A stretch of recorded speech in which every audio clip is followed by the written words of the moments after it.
Passing by the director's office, Phil fell down, not because he was clumsy, but because one of his peers tripped him. The head of the school appeared and sneered, "Why are you so clumsy? You don't eat enough porridge, that's why you're unsteady." The headmaster had no right to say such words. His mockery provoked a wave of ridicule, and Phil ran outside amid whistling and hooting.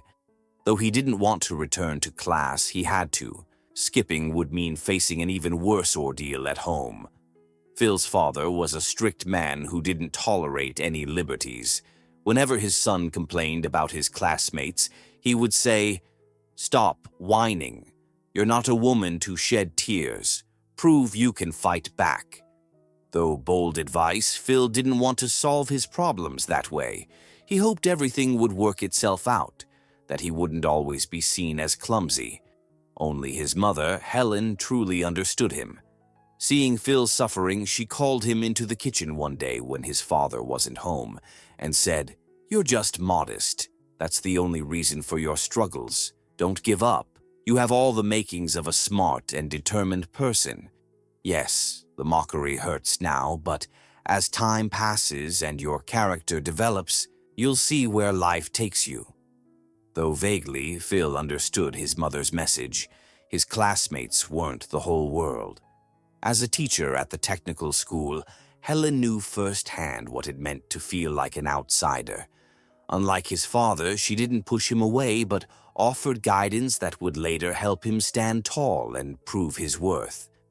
Another incident occurred in chemistry class when Phil dropped some test tubes. They shattered, and instead of helping, his classmates, especially one particular student, laughed and made mocking gestures. This moment marked a turning point. He developed an unwavering calm toward ridicule.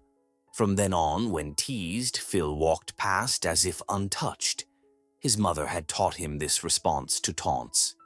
"Son, rise above it. Let those who laugh now regret it later. I wish no one harm, but I know you'll make us proud. Then no one will dare call you clumsy." Phil treasured these words as he often had to prove himself in the world. After school, despite his father's connections, Phil chose to serve in the military. He joined the internal troops, determined to prove himself and stay in the army. Through dedication, he completed sergeant courses and earned a headquarters assignment. His excellent language skills got him noticed, leading to comfortable service conditions. He rarely wrote home, and only to his mother, following a fight with his father at his send-off. His father's parting words still echoed, "You're not fit for anything. Live like seaweed. Maybe the current will take you somewhere." Despite this painful memory, Phil focused on his military service and promising future. His mother wrote about her increasingly difficult teaching job, struggling with defiant young students. Phil understood her challenges, being young himself. Yet unlike his peers, he'd chosen a better path. During service, he grew stronger both mentally and physically. None of his former tormentors would dare call him clumsy now. Even his fellow servicemen avoided confrontation, wary of his firm response. Phil wrote to his mother, "Everything's fine, don't worry. Though I must forgo an easy life, I'm used to challenges, and I can handle anything." His mother responded supportively, "Phil, when I said you'd make us proud, I hadn't meant the army. Still, I'm glad you have goals and achieve them independently." During one leave, Phil, instead of going home, accepted an invitation from his fellow soldier in the army. "You can visit your parents any time, but I've told my sister so much about you. I think you'll enjoy the warm welcome." Phil accepted and met Annie, his friend's sister. Their relationship became serious, and she promised to wait for his return from service. Phil's new life left no room for dwelling on past mockery.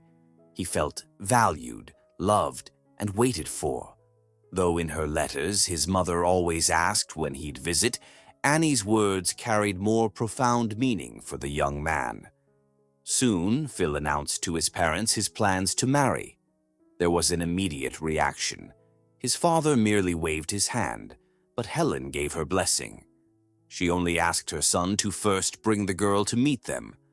"You're doing the right thing. A personal life is important, but we deserve to meet the beautiful girl who will be our son's partner.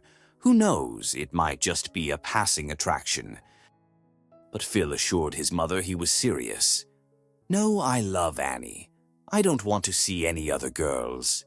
Soon after, Phil left the army and moved in with Annie.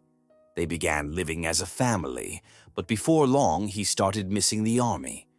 Seeing her beloved's struggle, Annie decided to support him completely. One evening, during dinner in their kitchen, she said, "You know, I don't care about having a comfortable life here. It will definitely come when we're ready. Go back to the army. I'll follow you. Yes, I know we'll have to live by rules and regulations, but with you, I'm not afraid of anything."